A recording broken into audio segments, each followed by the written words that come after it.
following is a presentation of KSL Sports. Hello, Cougar Nation. Handoff middle. First down. Touchdown. And listen to the Cougar Nation. Every Monday night, we break down the Cougars' last game and look ahead to next week. Cougar Nation, brought to you by Blue Barn Wealth. Here's BYU insider Mitch Harper and Matt Baiamonte on Utah's legacy home of the Cougars, KSL News Radio. Good evening, Cougar Nation. Welcome on into Cougar Nation on a, tough Monday. I got to say, we're here for you, Cougar Nation. Mitch Harper, Matt Baiamonte, as the Cougars, they fell in a big way to TCU, 44-11. We're going to unpack everything that went wrong and try to figure out what's next for this BYU football team, Matt, as there's a lot to fix for this group. A lot to fix, a lot to discuss, and we want to hear from you, Cougar Nation, as always. That's where the show exists. It's for you, Cougar Nation. You can chat with us at 801-575-8255. We want to know, what was the most disappointing aspect of that loss? And there's a lot of different ways that we can go with this, and we're going to be dissecting it throughout this entire hour in Cougar Nation. And Mitch, like we do every single week, let's start things off with our thoughts and takeaways. Cougar Nation takeaways. Mitch and Matt analyze BYU's last week of play and what it means for the next week. We do this every week, Mitch. Our takeaways from the game, and there were many. What was your top takeaway from the loss down in Fort Worth? BYU got a harsh reality of Big 12 football and how big of a gap they are from, contending in this league. The goal has always been this year to get to a bowl game, and that's still within reach. But BYU got outclassed by an average, mediocre TCU team. I don't think TCU is going to suddenly flip the switch and become a national title contender with their backup quarterback this year like they were last year with Max Duggan. But TCU just outclassed BYU, and it was just a harsh reality. And it showed, too, Matt, that the way that BYU was winning games in the first month of the season, these unconventional ways of winning despite being outgained by 200 yards, winning games, getting into 14-0 holes, that will backfire eventually. And it did. And it came to roost against TCU, and it was just a reality check to where BYU has to get a lot better than what they showed in the first month of the season. Yeah, that's a good point. My biggest takeaway, I was worried about it when we did extended pregame, Mitch. All week long, I was tripping. I wanted Chandler Morris in that football game. I was worried about the backup quarterbacks, and I'm going to take a victory lap on this one. I thought TCU would win because BYU historically has not done well against backup quarterbacks, but I did not see Josh Hoover throwing for 439 yards, 37 of 58, 4 TDs. It was unbelievable, this dude. You would have never thought this guy was making his first start. He looked phenomenal, and the narrative continues to grow that backup quarterbacks are really difficult for BYU, and this was one of those games where you just felt like, gosh, would it have been a different game with Chandler Morris? Because this team looked way better with Josh Hoover than they ever did with Chandler Morris. Josh Hoover joins the likes of Cody Vaz, John Hayes, Brett Ratliff, the backup quarterbacks that have smoked BYU. Kalani Sitake, after the game, he said, he noted that there's got to be a pivot and a change. This was Kalani Sitake in the postgame at M&G Carter Stadium. Sometimes you have to pivot and figure out other ways to do things. You just can't keep doing the same things and expect the results to change. We definitely have to pivot and do some things, but they're all within the realm of our capabilities. He's not wrong, Mitch.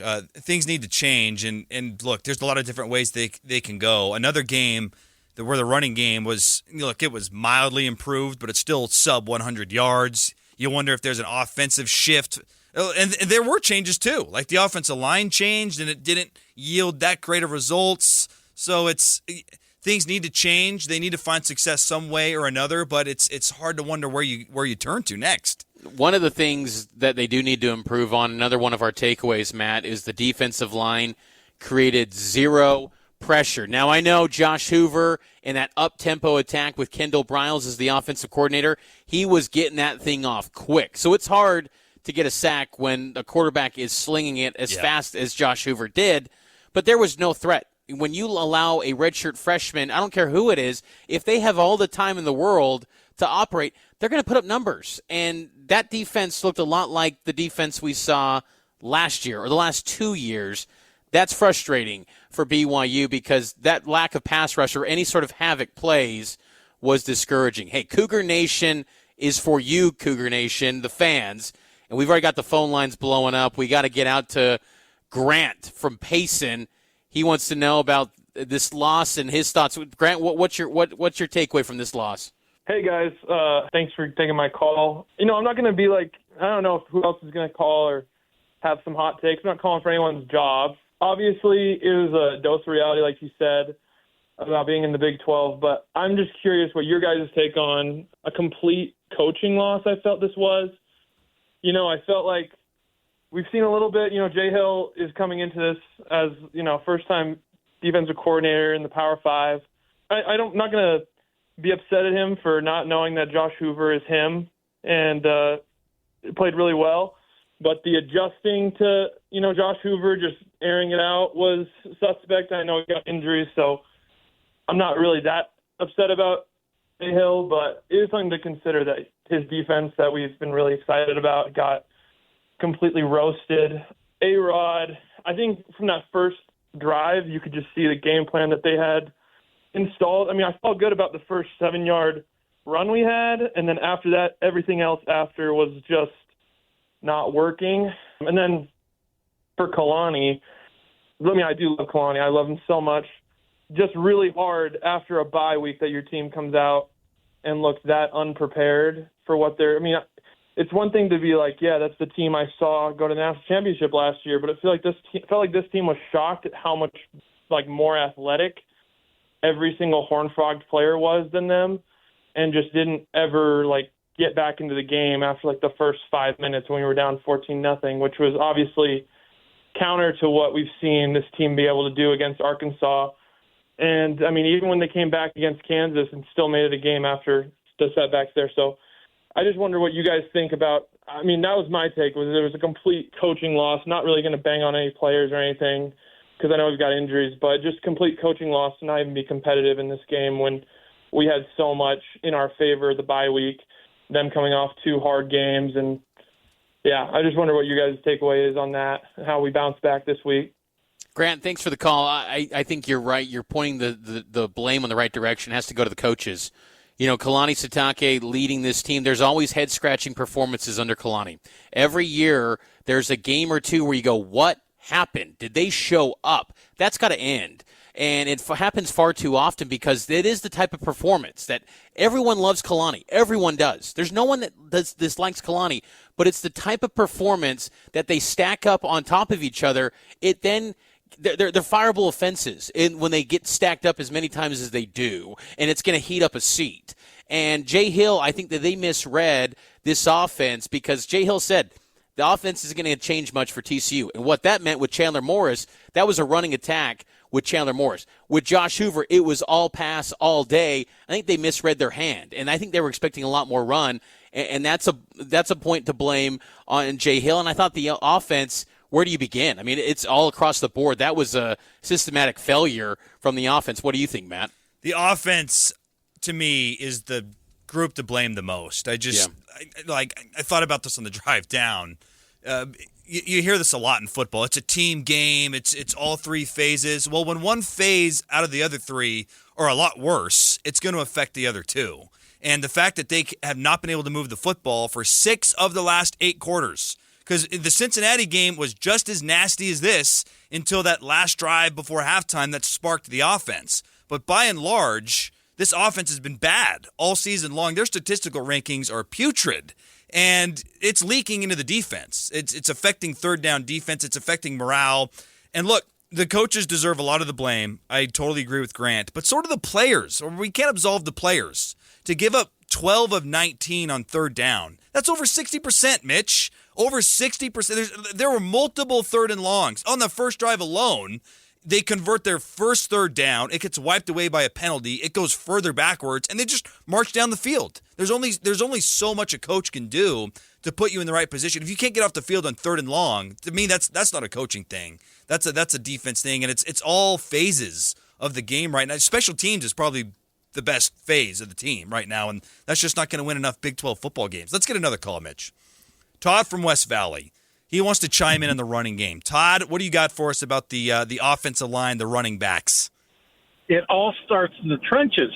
I watched a play on that game where the running back had to push the lineman to make a block. It's like, come on, guys. You have to make a hole. The running back runs into a wall. He's going nowhere. You need to make a hole. Coach doesn't do it. The players do. And you know why Keaton Slovis has been at USC and Pitt and BYU? You saw it Saturday. A deer in the headlights. Kalani, why did you go for that for 4 quarters? Put in your next quarterback. See if he can light a fire. Because Keaton's not doing it. He's doing it when everything's perfect, but when there's a little struggle, he looks horrible. Yeah, I'm going to throw it to this back. Watch this. Oh, it got tipped. It's that bad. Oh, okay. Pay attention. I'm going to throw it over here to the right. Oh, that got picked up. First play, first pass. Watch this. Oh, I could score a touchdown on the first play for the other team. Todd, I love the passion. I think a lot of BYU fans feel the same way as you do. Unfortunately, I'm not one of those fans. I don't think Keaton Slovis is that big of an issue right now. I know that I disagree, Matt. You're kidding me, Mitch. They can't run the football. The pass block was bad. The receivers were never open. How are you supposed to throw it to someone if no one is open? Slovis was bad in that TCU game. Bad. And it was to the point where I think, to Todd's point, like BYU did in week 1 with at running back where Aiden Robbins, you don't have Mitch. it. No, like you go to a spark. Just go to a spark. It's like he doesn't have it today. Let's see what Retzlaff's got. And nobody was open. You can't complete a pass when no one is open. But then you have another player in the backfield that a defense has to account for that can run the football. Well, we don't know Retzlaff could run. Can he?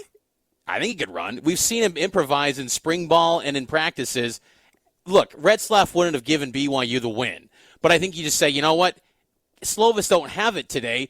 Let's see what Retzlaff's got for a potential spark. It would not have changed the outcome, but it's like it's okay to switch up the quarterback if need be. When it's completely bad as it was, Slovis, to me, that performance kind of negated any goodwill that he built up in the first month, because now he goes into the Texas Tech game where if he's struggling in that first half, they got to consider a change. Not permanent, but again, for that game, for that isolated incident, because Slovis has to get better. He has to. Look, he was very good in the Kansas game when it was a one-dimensional attack. And this run game is historically bad. It might be the worst ground attack BYU's ever fielded in the last 60 years, post-World War II.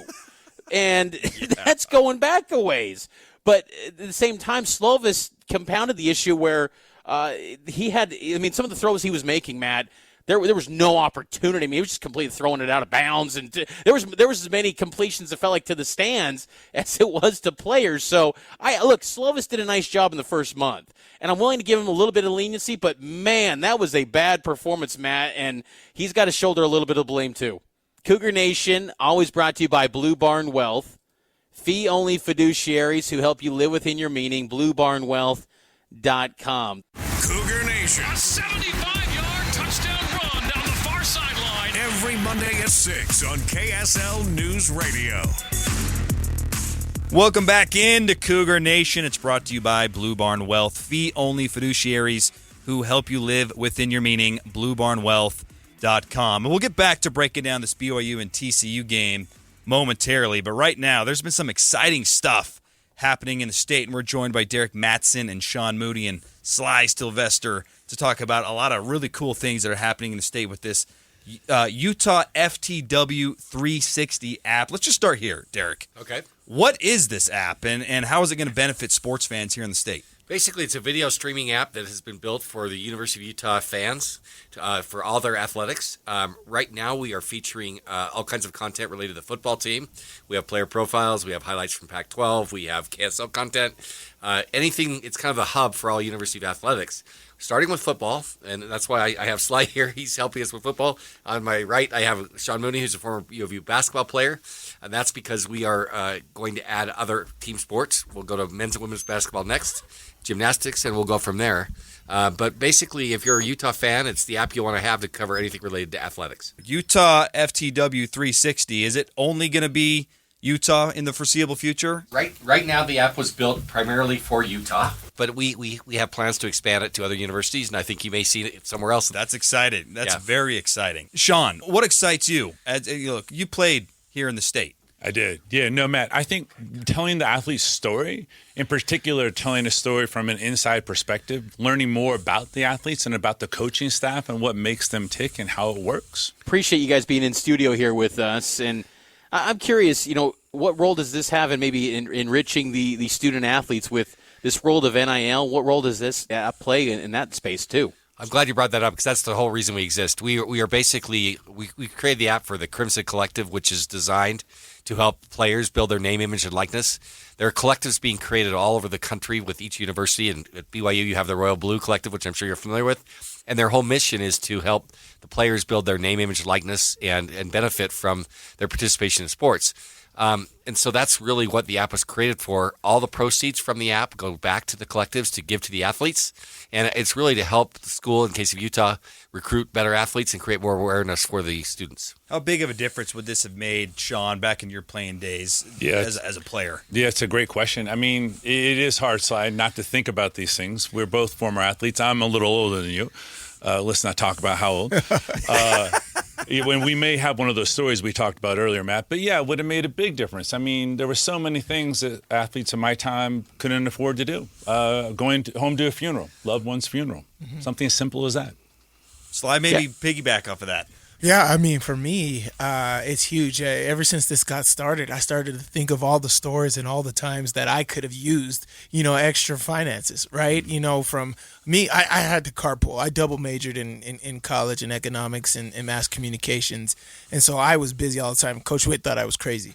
But I was just like, no, I want to go to school. I'm going to be done here in 3.5 years. So let me just get it done. And the double major, I don't know why I did that either. But transportation was crazy. I had no money. There was negative money in my bank account for a number of months. And the things that I used to do for the university as far as, media gigs and all this out, and I got absolutely nothing from it.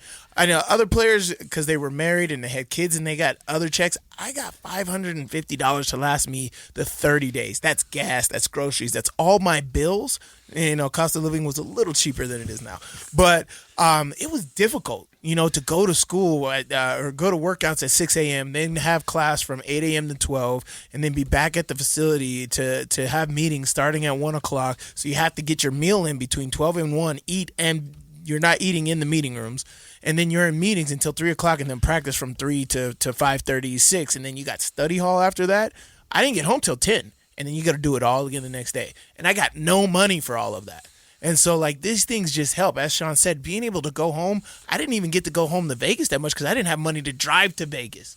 My family didn't have money to send me all the time. So these things help these guys, especially the trucks and transportation. As I said, getting to and from class in the snow, I had a Ford Taurus?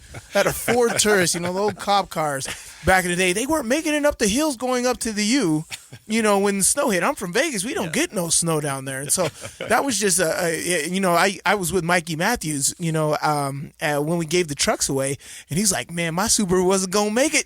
It wasn't going to make it out here. So these guys were very excited. And just to know that, this is a job. I mean, I was lucky enough to go onto the professional ranks and do this and the opportunities that we got paid to do work, right? You do appearances, you do things like that. That's work. That's time out of your day. Your time is valuable. And that's what these guys are all about. They devote a lot of time to this university, to this community, and this is the community giving back.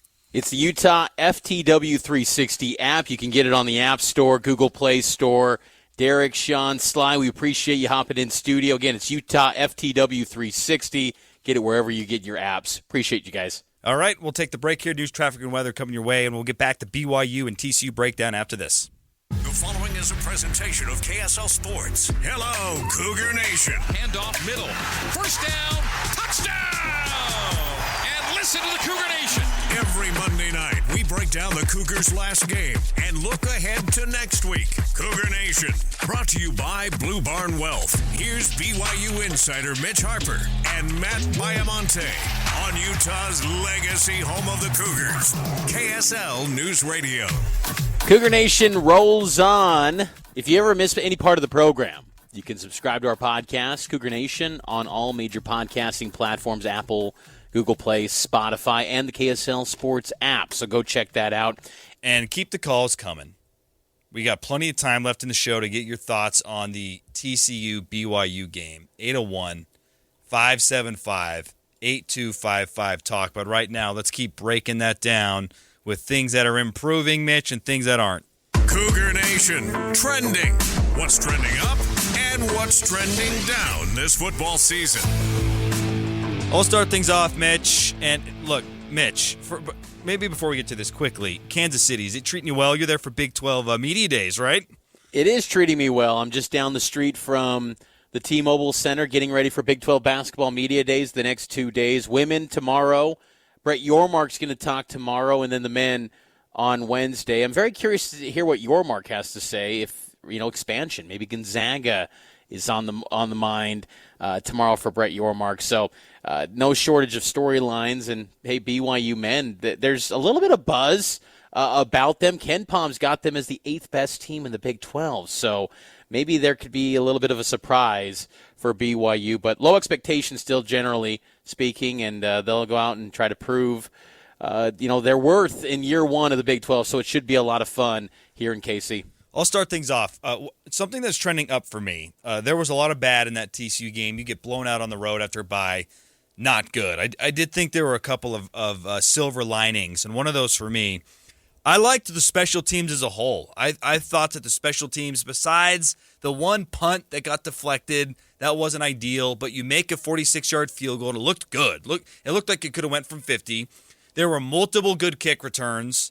Besides that punt, Rico, look, if you take that out, and I think there was a shank in there as well, but he could have been above 50 yards in net.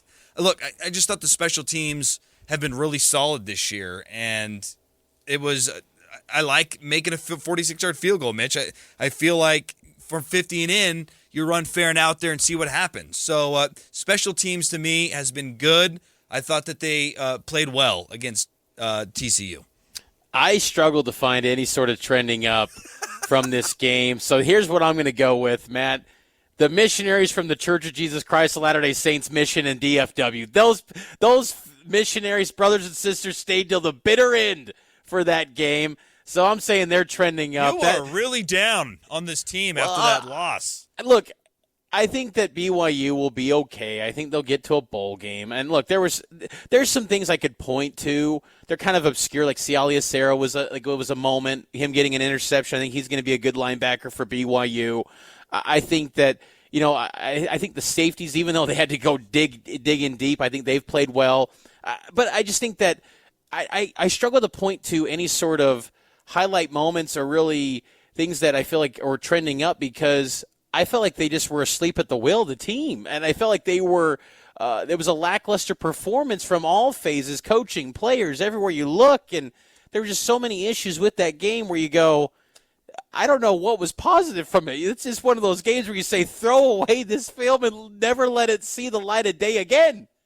Look, it was a horrible performance, and I'm not usually an optimist, Mitch. I'm actually more of a pessimist, believe it or not. But I want to see what happens against Texas Tech before I really start to freak out, because teams are allowed bad games. It's not ideal, but this team is not talented enough to play poorly and to be in a football game. We learned that against TCU. It can happen. The key is, can you bounce back? Because there's a lot of similar storylines against Texas Tech, which we'll get into later in the show and on Saturday when we have extended pregame coverage beginning at high noon. So there'll be plenty of time to talk about the Red Raiders. But it could just very well be a lot of things went poorly. A lot of people played bad at the same time, and it got out of control. Maybe it rights the ship. One thing, though, that has to get under control, and this is trending down for me. I hate to criticize the defense because they've done a lot of things well this year. I feel like they've improved in a lot of areas. Unfortunately, injuries are really killing them. But one aspect that has got to get better, because it is clearly trending down, is third down defense. Against Cincinnati, they give up 9 of 18, 50%. And then TCU rolls out a first-time starting quarterback, and it's 12 of 19, 63% on third down. And there was a number of third and longs that if you get off the field, I had no faith in the offense to where I don't think the game would have changed, but it might have been closer. Maybe not, because the offense was so putrid against TCU, but my goodness, the third down defense, you'll not beat anybody the rest of the way if you're converting 50% or more on third down. That's just the facts. It doesn't matter what the offense does. You're giving up 63%. You are losing that football game. That's trending down for me. For me, what's trending down is Keaton Slovis. And look, I think he can bounce back. And I think you make a good point about the Texas Tech game, because we've seen in this conference every week, no one can maintain success week after week unless you're named Texas or Oklahoma. So anything can happen every single week in this league. But Slovis's back is against the wall, and he even noted that the issues for the offense, they start with him. If I want to give our guys a chance to be in this game, I got to play better. So it starts with me. I think everyone probably in the building feels the same way. Yeah, he's got to be better. There's no doubt about it, Mitch. It's the thing that's frustrating, too, about Slovis is I feel like most of his performance this year has been solid. And then there's 4 or 5 just boneheaded, questionable decisions that have resulted in back-breaking turnovers. That first interception, you just cannot make that throw. There was no window to throw the ball. Keanu Hill was not open on the play. Just take the sack and punt the ball. There's times in games where it's okay to be aggressive and try and make a play. The first drive of the game is not one of those situations.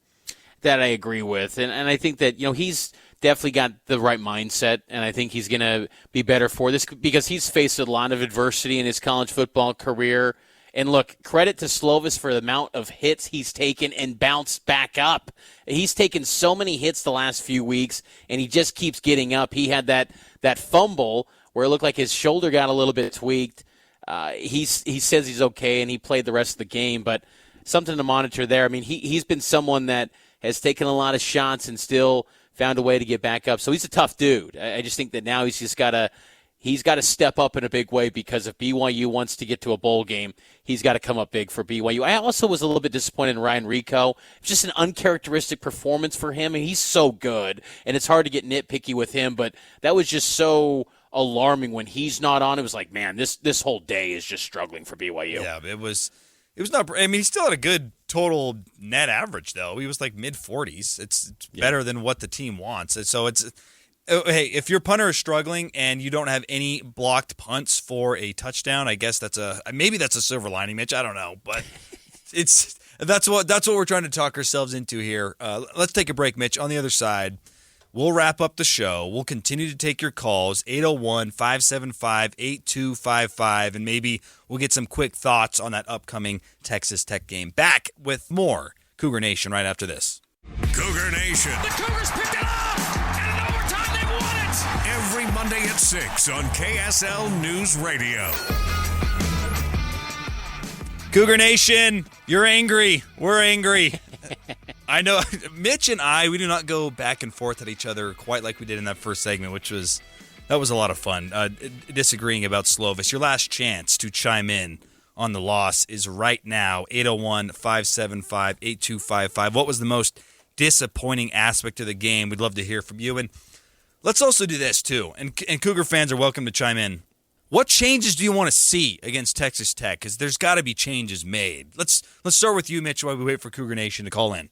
I think one of the big changes that I want to see from BYU is that I want to see just an all-out, just sell out to the pass game. BYU, it is what it is. They're going to be true to their roots and just be air raid, even though that wasn't really what BYU of old was. They were more 60-40. I'm saying 80-20, man. Let's just let it rip. Let that thing air it out, because honor Mike Leach the right way. You know, what perfect week to do it than against Texas Tech, totally. A team that's synonymous with just letting it air out. But it might sound extreme, and it might sound like I'm talking in jest, but I'm kind of being serious too, because I just feel like this ground attack, even though I like the talent at running back with Miles Davis, with L.J. Martin, with Aiden Robbins, who could potentially come back this week, I feel like those are players that should form quite the running back trio for BYU. But there's what's happening at the offensive line is a real issue, and I feel like BYU's better in pass protection than they are run blocking. So turn to that well often, early and often in the game, and I just feel like you sell out to passing the rock and let Keaton Slovis try to win games with his arms. What about you? I'm with you 100%. I want to see the passing game, but you kind of like the next level of that for me, Mitch. I don't think Aaron Roderick's been very good this year, and I have not liked the play calling in the past couple weeks. I feel like there was a number of plays against TCU that were long developing plays for an offensive line that can't hold up. I mean, how many times did they roll Slovis out in this game and the block wasn't there? And then that play that's supposed to take 5 seconds because you're rolling out and you're expecting your edge to hold that block, it was not there. So I want to see simpler play calling that gets a quarterback, and if it's Slovis, great. It's going to be Slovis. Sure. Get him into a rhythm. Can we get some screen passes? Can we get some out routes? Can we just get some easy plays? Like that opening drive, there were not easy throws to be made, and the receivers weren't open. And then on 3rd and long, you're going to run a quick slant where anything can happen on a quick slant. If it's not there, you'll want your quarterback to throw it away, but he's trying to make a play. Let's make things easier for the quarterback by having easier play calls to where it can be executed quick passes, get the ball out fast, a screenplay, an outright, something. Because it just feels like the last couple weeks there's been a lot of complex, long-developing plays, and when you don't have a line that's playing well, and guess what? BYU does not have a line that's playing well, it's very hard to execute those plays. Cougar Nation, always brought to you by Blue Barn Wealth. Fee-only fiduciaries who help you live within your meaning, bluebarnwealth.com. BYU Texas Tech coming up this weekend. 5 p.m. Hey, Matt, does that constitute vampire status? No, I don't think 5 p.m. I don't kick? think it does. I think it needed to be after 6 p.m. So I don't think it does. Look, I don't care about the kick time. And by the way, the BYU Texas kick time came out. It's 1:30 p.m. Mountain Time. That's a loss. The second that came out, I said, do I want to rethink my trip down to Austin? Look, how vintage BYU would it be? You go to Fort Worth, you get smoked, and then 2 weeks later, you pull off the upset of the year in college football and take down Texas. It's in the realm of possibility. Why not? This is the Big 12. I was thinking about this earlier, Mitch. Help me decide if this counts or not. Kalani is good for one surprise win a year, right? Mm-hmm. I think that's fair. Did the Arkansas game eat that up, or is that still on the table for the rest of the season? I felt like you and I didn't view the Arkansas game as a surprise. No. I think we both thought that BYU could win that game going into the year. So it's on the table still. I think the general public, though, would say that was a big surprise. But I still feel like BYU's got one big upset in them. If they're going to, I don't think it's going to be Texas, but they got one upset in them. Maybe it's Oklahoma. Maybe it's, a game against, say, West Virginia on the road, who's playing some pretty good football this year. Maybe. They've got it in them. I think they do have it in them, but what happens this Saturday against Texas Tech will tell me everything I need to know about the season, because this is a must-win game. You look at the rest of the schedule, you know who is actually having a good year, and it's blowing my mind? Iowa State. Like, I penciled that one in as a win, and now Iowa State looks good. So maybe that's not a win. Like, it's hard to find 2 wins on the schedule if you lose to Texas Tech, a team that could be down to their 3rd-string quarterback. So if they get this win, then I could believe that there's an upset down the road. If they don't, and they look like they did against TCU, man, it could be a tough rest of the year. Cougar Nation is brought to you by Blue Barn Wealth. If you missed any part of the show, subscribe to the podcast on all major podcasting platforms. We're available wherever and on the KSL Sports app every Monday night, 6 to 7, taking your phone calls. We'll be back next week, and also extended pregame this Saturday starting at noon and getting you ready for BYU and Texas Tech down in Provo homecoming. So talk to you then. Have a good night, Cougar Nation.